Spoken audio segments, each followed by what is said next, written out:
नमस्कार साथियों, आपका एग्री थिंकर्स पर एक बार फिर से स्वागत है। दोस्तों, परसों यानी 7 तारीख को आपका कृषि अर्थशास्त्र का पेपर है और आज 5 मार्च हो चुका है।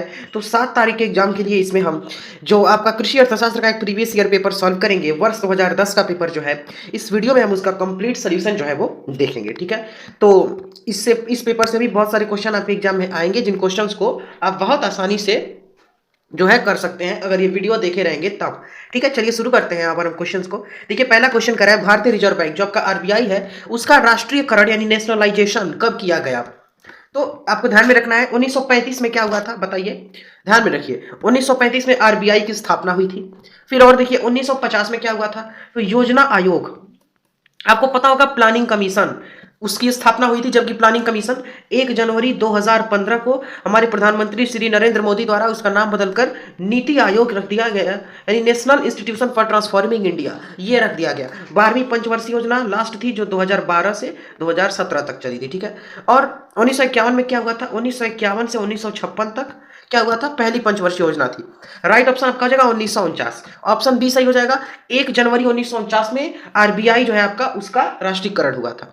फिर 10वीं पंचवर्षीय योजना कब प्रारंभ हुई, तो देखिए 10वीं पंचवर्षीय योजना, अभी मैंने आपको 12वीं बता दी, कब से कब तक बताया मैंने, 2012 से 2017 तक बताया। ठीक है, तो इसके पहले क्या 11वीं बताइए कब थी, तो 11वीं आपकी 2007 से 2012 तक रही होगी। तो ठीक है, तो फिर अब 10वीं बता दीजिए, तो 10वीं कब, 2002 से 2007 तक थी। तो इसमें राइट ऑप्शन क्या हो जाएगा, ऑप्शन नंबर आपका डी वाला हो जाएगा।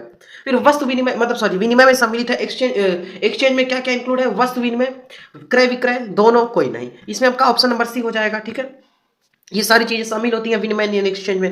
मेरे उत्पादन का सक्रिय साधन कौन सा है, भूमि, श्रम, पूंजी, कोई नहीं। तो आपको पता होना चाहिए उत्पादन का सक्रिय साधन श्रम, जो लेबर है वो होता है। फिर है आपका क्वेश्चन, जब सीमांत उपयोगिता शून्य होती है तब कुल उपयोगिता कितनी होगी? जब मार्जिनल यूटिलिटी जीरो है तो टोटल यूटिलिटी कितनी होगी? तो टोटल यूटिलिटी मैक्सिमम होगी, उस स्थिति में अधिकतम होगी। इसमें आपका लगा देना है। सीमांत उपयोगिता क्या होती है, एक अतिरिक्त इकाई के प्रयोग से मिलने वाली उपयोगिता। ठीक है, फिर उत्पादन के किन्हीं 2 साधनों का नाम लिखिए। तो उत्पादन के साधन या उत्पादन के उपादान एक ही चीज होते हैं, प्रोडक्शन, फैक्टर ऑफ प्रोडक्शन बोला जाता है। तो कौन कौन से होते हैं, भूमि, श्रम, पूंजी, संगठन, उद्यम, इनमें से कोई आप 2 लिख सकते हैं। ठीक है, तो आगे देखते हैं फिर, 1 सेकेंड, इसको मैं पहले, हाँ ठीक है, चलिए आगे फिर देखते हैं। यहाँ पर आपका क्या कह रहा है, पूंजी का पुरस्कार क्या है? देखिए इसमें क्या पूछ रहा है, जो पूंजी, जो कैपिटल होती है, उसका क्या पुरस्कार है, आपको पता होना चाहिए। पूंजी का स्वामी कौन सा होता है, पूंजीपति, पूंजी का साधक होता है, इसको कैपिटलिस्ट बोलते हैं। और उसको लाभ के रूप में क्या मिलता है, तो उसको क्या मिलता है, कमेंट कीजिए, क्या मिलता है उसको, ब्याज। ठीक है, ब्याज उसको मिलता है। ठीक है, ये बात आपको ध्यान में रखनी है। फिर कृषि में उत्पादकता कम होने के कोई 2 कारण लिखिए।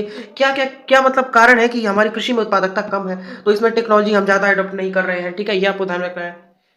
और यही सारी चीजें हैं, मॉडर्न जो टेक्नोलॉजी है उसको अडॉप्ट करनी है, नहीं करने की वजह से ही हो रहा है। तो ये आप लिख सकते हैं। फिर भारत में जनसंख्या वृद्धि की कोई 2 कारण लिखिए। तो 2 सबसे सॉलिड जो कारण है वो मैं आपको बता देता हूँ, या इनके अलावा आप चाहे तो और भी लिख सकते हैं, जैसे शिक्षा में कमी है। इसके अलावा आपका और भी कई चीजें हैं, जैसे 2 सबसे मेन कारण है, उच्च जन्म दर और निम्न मृत्यु दर। ठीक है, जन्म ज्यादा हो रहा, मृत्यु कम हो रही, जनसंख्या वृद्धि, ये आप लिख सकते हैं। ठीक है, फिर आवश्यकता की कोई 2 प्रकार लिखिए। तो आवश्यकता मैंने आपको पूरी अच्छी तरीके से बताई थी थ्योरी क्लास में, क्या बताया था मैंने, आवश्यकता। ठीक है, देखिए 3 टाइप कौन कौन से होते हैं आवश्यकता के, 2 ही पूछा, मैं 3 बता देता हूं। पहला होती है अनिवार्य आवश्यकता, जिसको बोलते हैं नेसेसरीज। दूसरी जिसको बोलते हैं आरामदायक आवश्यकता, जिसको बोलते हैं कंफर्ट्स। और तीसरी विलासितापूर्ण, जिसको लग्जरी बोलते हैं। तो 3 टाइप की होती है, नेसेसरी, कंफर्ट और लग्जरी, यानी अनिवार्य, आरामदायक और विलासितापूर्ण।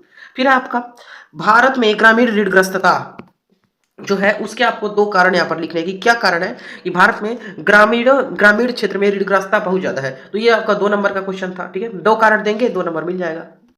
फिर देखिए श्रम की किन्हीं 2 विशेषताओं का उल्लेख कीजिए। 12वें क्वेश्चन में कह रहा है क्या क्या आप कर सकते हैं श्रम की विशेषताएं। जैसे श्रम आपका क्या है, श्रम नाशवान होता है, पहली विशेषता कर सकते हैं। दूसरा विशेषता क्या आप लिख सकते हैं कि श्रम को श्रमिक से अलग नहीं किया जा सकता। तीसरी विशेषता आप क्या लिख सकते हैं कि जो श्रमिक है वो अपने श्रम को बेचता है, अपने आप को नहीं।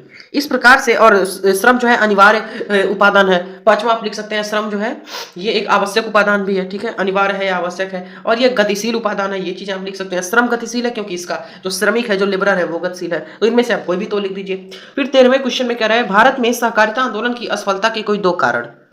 क्या कारण है कि भारत में कोऑपरेटिव मूवमेंट जो है वो यानी सक्सेस नहीं हो रहा है, वो सक्सेसफुल नहीं हो रहा है? देखिए क्या-क्या कारण हो सकते हैं। पहला हो सकता है आपका सहकारिता के सिद्धांतों से अनभिज्ञता। दूसरा आप लिख देंगे सहकारिता आंदोलन। तीसरा और क्या हो सकता है? सहकारिता मतलब जो है आपका सहकारी सहायता पर अधिक निर्भरता।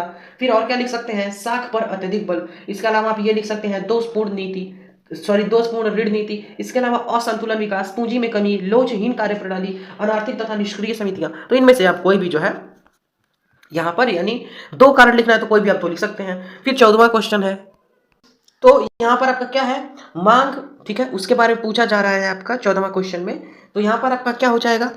तो इसे ही इसमें कह रहा है कि मांग का नियम और मांग की लोच जो इलास्टिसिटी है उसमें क्या यानी यही भेद है। ठीक है, तो मांग का नियम आपको पता होता है। मांग का नियम क्या कहता है? यदि अन्य बातें समान रहें तो किसी वस्तु की कीमत के बढ़ने पर उसकी मांग जो है वो कम हो जाती है तथा कीमत घटेगी तो मांग जो है वो मतलब बढ़ जाती है। कोई भी मान लीजिए मतलब वस्तु है, मान लीजिए आलू है, आलू की मान लीजिए 1 किलो आलू की जो कीमत है वो 30 रुपए है।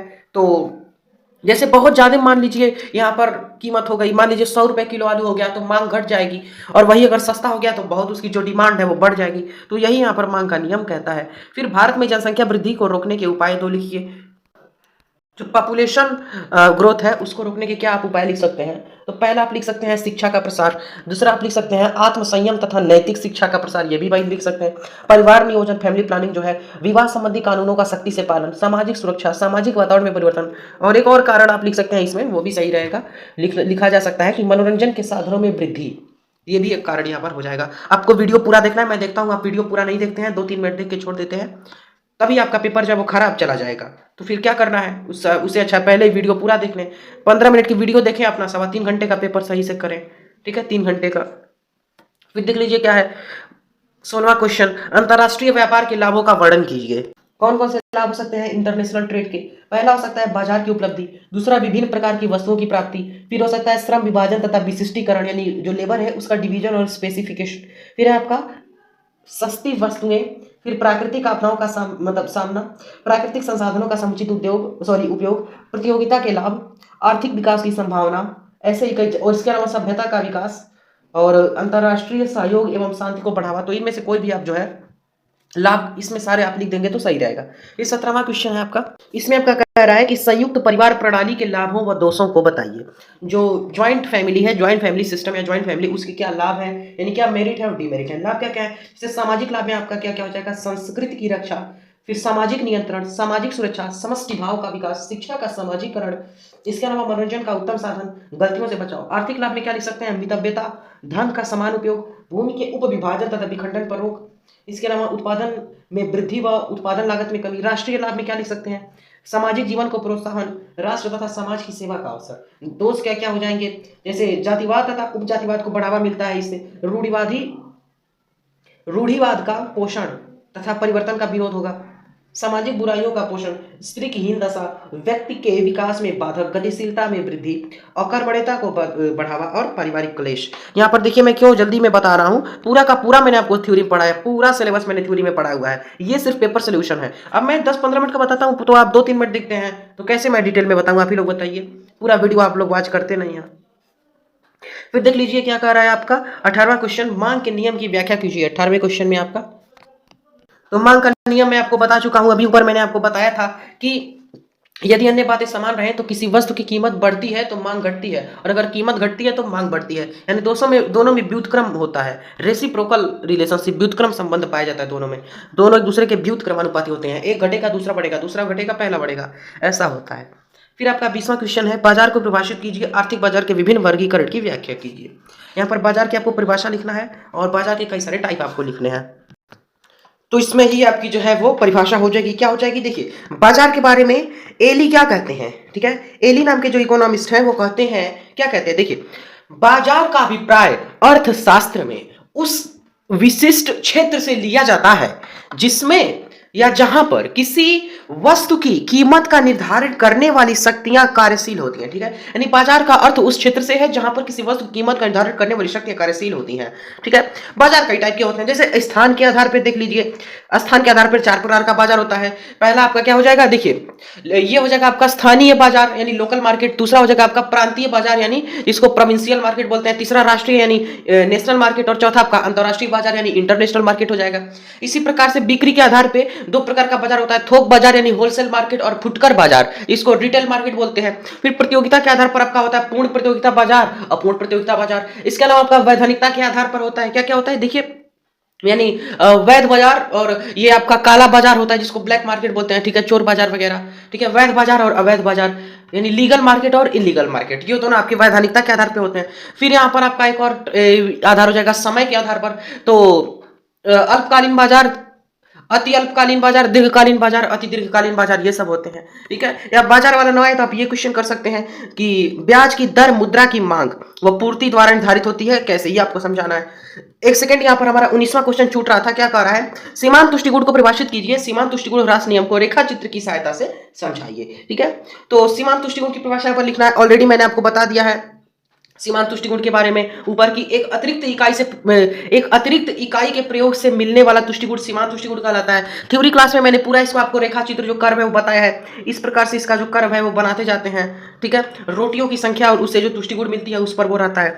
फिर आपका लास्ट क्वेश्चन क्या कर रहा है देख लीजिए, मांग की लोच को नापने की विभिन्न विधियों की व्याख्या कीजिए। जो इलास्टिसिटी ऑफ डिमांड होती है उसको आप किन किन यानी मेथड से मेजर करेंगे वो लिखना है। या आप ये भी लिख सकते हैं भारत में कृषि क्षेत्र के विकास में सहकारी समितियों की भूमिका, जो भारत में हमारा एग्रीकल्चरल सेक्टर है उसके डेवलपमेंट में कोऑपरेटिव सोसाइटीज या कोऑपरेटिव कमिटीज की क्या क्या यानी कंट्रीब्यूशन है वो यहाँ पर आपको डिफाइन करना है, पूरे डिटेल में लिखना है। ठीक है, तो यहाँ पर आपका पेपर मैंने पूरा का पूरा जो है सॉल्व करा दिया है। अब आपको क्या करना है, आपकी क्या जिम्मेदारी है, देखिए क्या है, इस स्क्रीन पर आपको कुछ इंस्ट्रक्शंस दिख रहे हैं, यहाँ पे है आपका, फिर यहाँ यह है, सारे इंस्ट्रक्शंस को आपको फॉलो करना है। ठीक है, जो भी इंस्ट्रक्शन यहाँ पर आपको लिखे हुए हैं, कमेंट आप जरूर करें, ये मैं लिखा हुआ है लेकिन मैं फिर इसको हाईलाइट कर रहा हूँ, कमेंट जरूर करना है। एक बेहतर कम्युनिकेशन में कमेंट जो है वो बहुत महत्वपूर्ण होता है, तभी कम्युनिकेशन होता है। ठीक है, फीडबैक आवश्यक है। और एक आप लोगों की बेवकूफ़ी, आप लोग क्या करते हैं, वीडियो पूरा नहीं देखते हैं, तो वीडियो पूरा देखना है, नहीं तो पेपर में जो है आपका वहां पे फंस जाएगा, तो मैं नहीं कुछ कर पाऊंगा। ठीक है, तैयारी को आप बूस्टअप अपनी करते रहें। मिलते हैं नेक्स्ट वीडियो में। Thanks for watching, take care, have a nice day.